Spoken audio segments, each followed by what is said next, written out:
नमस्कार दोस्तों, welcome back to your own channel Wealth Saga. आज भी मार्केट में ज़बरदस्त तेज़ी नजर आई और उसका रीज़न क्या था वो भी बताऊंगा। पहले तो देखो हुआ क्या। सेंसेक्स में 1200 पॉइंट की तेज़ी, निफ्टी बैंक में 1200 पॉइंट्स की तेज़ी, निफ्टी 50 में 2.5% से ज़्यादा। तो मतलब हर एक सेगमेंट में आपको 2.5 से 3, 3.5% की तेज़ी नज़र आ रही है। उसका रीज़न क्या है? रीज़न ये है कि जो बजट में अनाउंसमेंट्स हुए हैं उसके मुताबिक स्टॉक मार्केट के अलावा आप अगर कहीं और इन्वेस्ट करते हैं तो इतने ज़्यादा फ्रूटफुल आपको रिटर्न्स नहीं मिलेंगे। For example, just an example बता रहा हूँ दोस्तों, अगर आप पीपीएफ में इन्वेस्ट करते हैं, if you invest in PPF, तो 2.5 लाख से ज़्यादा अगर आपका इंटरेस्ट आता है तो एनुअली 2.5 लाख, तो जितना भी इंटरेस्ट आपका 2.5 लाख से ऊपर आएगा उसको आपकी इनकम में ऐड कर दिया जाएगा। मतलब क्या है, जो भी आपका टैक्स स्लैब है, टैक्स ब्रैकेट में आप आते हैं 30% में आते हैं, तो जितना भी 2.5 लाख से ऊपर का इंटरेस्ट आएगा वो टैक्सेबल होगा। सो दोस्तों ये मेरी रीडिंग आउट है। बाकी आप लोगों को क्या लगता है दोस्तों? जो सीएज हैं, जो मेरे व्यूअर्स हैं, they can let me know in the comment section. मैं इस क्लॉज को इसी प्रकार से रीड आउट कर पा रहा हूँ। I hope I am getting it correct. So दोस्तों मार्केट में आपके पास होराइजन, आपके इन्वेस्टमेंट के होराइजन बहुत लिमिटेड हो गए। अगर आपको अपने पीपीएफ जैसे सेफेस्ट इंस्ट्रूमेंट में अगर आपको टैक्स देना है तो मेरे हिसाब से stock market is far better method of mode of investment. और यही रीजन है दोस्तों मार्केट में तेजी बनी हुई है। 1100 स्टॉक भाग रहे थे, 1100 स्टॉक्स करेक्ट हो रहे थे, 600 स्टॉक्स। तो कहने का मतलब क्या है, बम्पर तेजी बनी हुई है। और अभी आपके पास इन्वेस्टमेंट के एवेन्यूज में one of the best investment avenues is market only. और भागने का रीज़न क्या है? जितने भी लार्ज कैप स्टॉक है उसमें बहुत ही शानदार तेज़ी नज़र आ रही है। Tata Motors 15%, Shri cement 7.7%, SBI 7%, UltraTech 6%। तो जो भाग रहे हैं वो बहुत ज़्यादा भाग रहे हैं, और जो गिर रहे हैं, जो प्रॉफिट बुकिंग आ रही है वो बहुत लिमिटेड सेगमेंट में आ रही है। HDFC life 2.5%, 1%, 1.5%। तो जहाँ प्रॉफिट बुकिंग आ रही है वो बहुत लिमिटेड है, लेकिन जहाँ पर रेस हो रही है, जहाँ पे बढ़ोतरी हो रही है, वो 15% के आसपास दिखाई पड़ रही है। एंड थैंकफुली ये पूरी की पूरी जो रैली है वो ग्लोबल सेंटिमेंट्स में भी सब्सटैंशिएट हो रही है, सपोर्ट हो रही है। अगर बात करें हम लोग यूरोपियन मार्केट्स में, तो आप देख सकते हैं करीब 1-1.5% की तेज़ी नज़र आ रही है। ऑल्दो एसजीएक्स निफ्टी का जो सेकंड ट्रेडिंग सेशन है वो थोड़ा सा वीक दिखाई पड़ रहा है, 54 पॉइंट्स। लेकिन दोस्तों ये अगले दिन क्या होता है भाई, एसजीएक्स निफ्टी तो आज सुबह 100 पॉइंट दिखा रहा था पॉजिटिव, और मार्केट ओपन हुई 100 पॉइंट गैप अप। तो this is the kind of the environment which is going on in Indian markets. काफ़ी ज़्यादा बुलिशनेस दिखाई पड़ रही है। तो चार्ट पे देखेंगे तो दोस्तों आपको क्लियर कट नजर आएगा। ये है निफ्टी 50 की कल की closing. Over here you can see, यहाँ पे कल क्लोज हुआ था, आज गैप अप हुआ 14,500। तो अच्छे खासे गैप अप के बाद अपसाइड का मोमेंटम आया है। जो ऊपर के लेवल पे जो आपको ये विक दिखाई पड़ रही है, that is hardly any profit booking. 700 point से 650 पॉइंट के आसपास की गिरावट दिखाई पड़ रही है। But at the same time जो चीज़ ध्यान देने वाली बात है कि क्लोजिंग आज भी स्ट्रांग है, कोई वीकनेस आपको दिखाई नहीं पड़ रही है। 20 डे एक्सपोनेंशियल मूविंग एवरेज के बहुत दूर दिखाई पड़ रहा है अभी भी, लेकिन जो इंपॉर्टेंट रेजिस्टेंस है उसको आज निफ्टी ने उसको फेस किया।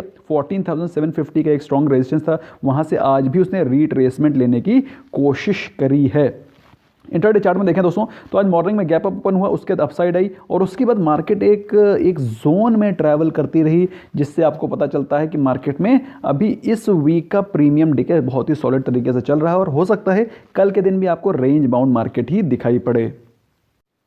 सिमिलर चार्ट स्ट्रक्चर आपको निफ्टी बैंक में दिखाई पड़ेगा। गैप अप ओपनिंग, उसके बाद थोड़ी सी अपसाइड, ऑल्दो हम लोग ने वहाँ पर एक कॉल ऑप्शन लिया, थोड़ा पैसा भी बना, लेकिन उसके बाद की जो डाउन साइड थी वो ज़्यादा कोई खास डाउन साइड हुई नहीं। और मैं एक्सपेक्ट कर रहा था कि हो सकता है कि थोड़े प्रॉफिट बुकिंग आएगी, लेकिन अनफॉर्चुनेटली कोई भी प्रॉफिट बुकिंग नहीं आई, और मार्केट एक रेंज बाउंड मोमेंटम में ट्रेड करती रही। तो आज कोई ज़्यादा खास ट्रेड मॉर्निंग के अलावा कोई खास ट्रेड बन नहीं पाया, अनफॉर्चुनेटली नहीं बन पाया, तो नहीं बन पाया।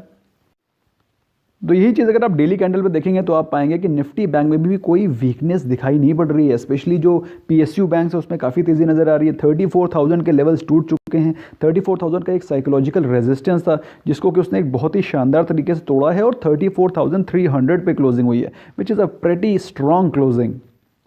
अगर स्ट्रेंथ के बारे में बात करें तो स्ट्रेंथ आप देखेंगे 70 के ऊपर चल रही है। RSI is above 70, which clearly demonstrates that markets are very very strong. तो दोस्तों मार्केट में जो बजट के इम्पैक्ट हैं उसके कारण काफ़ी सारे स्टॉक्स में तेज़ी नज़र आ रही है आपको। एक तो गोल्ड इंपोर्ट ड्यूटी कम होने से कुछ स्टॉक्स में और भी मोमेंटम दिखाई पड़ रहा है। इसके अलावा स्टॉक स्पेसिफिक न्यूज़ भी कोई कम नहीं है। आज के दिन इंपॉर्टेंट स्प्लिट की न्यूज़ थी। अल्काइल अमीन में न्यूज़ ये थी कि बोर्ड ने शेयर स्प्लिट ऑफ 5:2 अप्रूव किया है। इनफैक्ट डिक्सॉन टेक्नोलॉजीज़ में भी सिमिलर अनाउंसमेंट था। टाइटन के स्टॉक में एक और भी गुड न्यूज़ ये थी कि गोल्ड इंपोर्ट हैज़ रिजन 154%। अब ये गोल्ड इतना ज़्यादा इंपोर्ट बढ़ेगा तो ऑफ कोर्स लोकल कंजम्पशन का भी कुछ ना कुछ हिस्सा इसमें डेफिनेटली होगा, जिसके कारण दोस्तों आज क्या मुझे लग रहा है कि टाइटन स्टॉक में आपको आने वाले समय में भी तेज़ी दिखाई पड़ सकती है।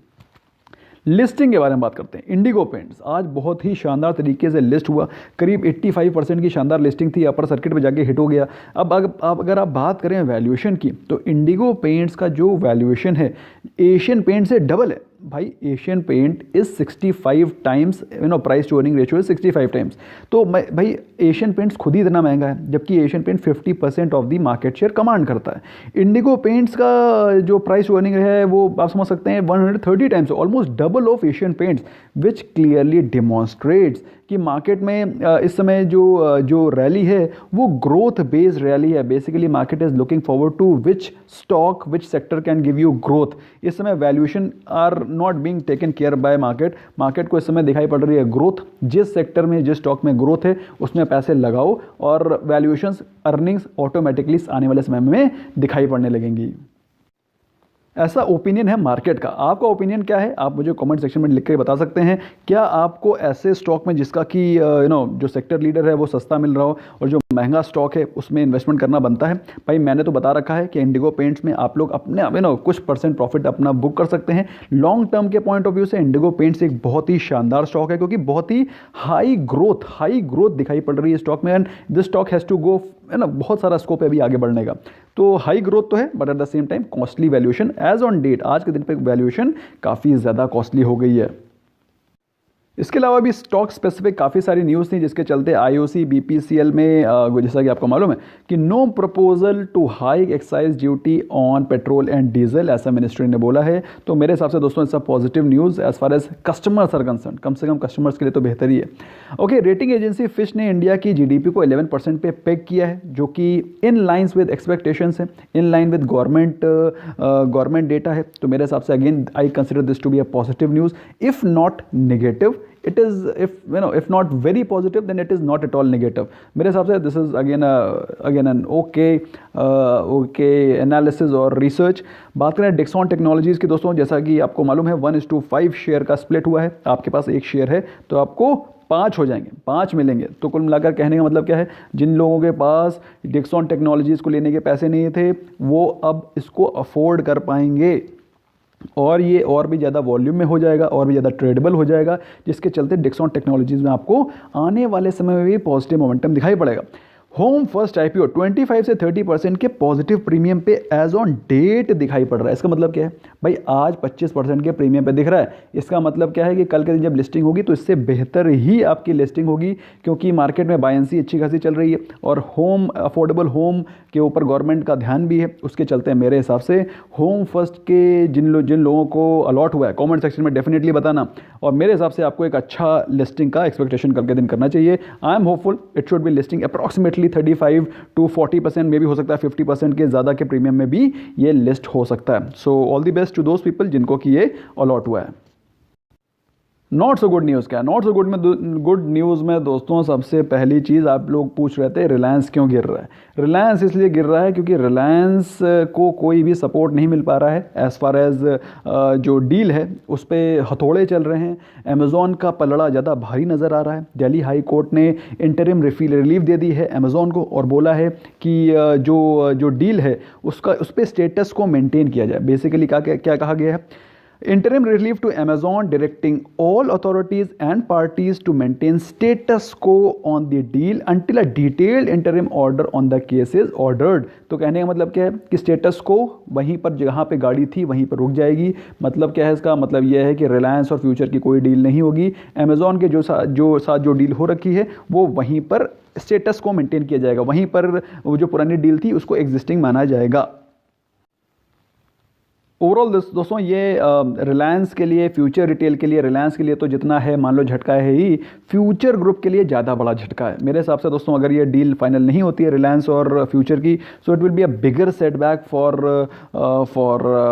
For Future retail group as a whole.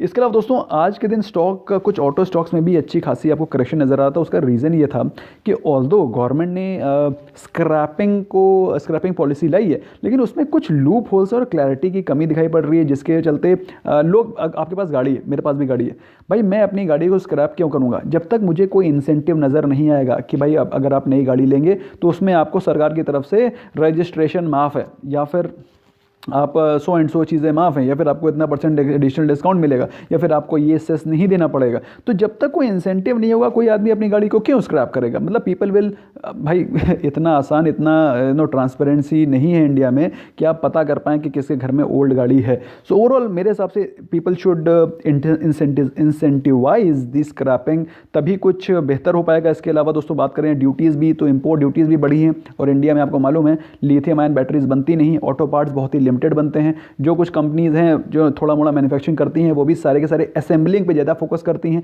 Manufacturing बाहर से होती है। तो ऐसे में दोस्तों अगर इंपोर्ट ड्यूटी बढ़ती है तो मेरे हिसाब से इंडिया की ऑटो सेक्टर या फिर जो मैन्युफैक्चरिंग है उस पर थोड़ा सा इंपैक्ट पड़ सकता है। दोस्तों ये मेरा अपना पर्सनल ओपिनियन है, आपको क्या लगता है? You can just let me know in the comment section. Thank you so much for giving a precious time. Bye bye for now.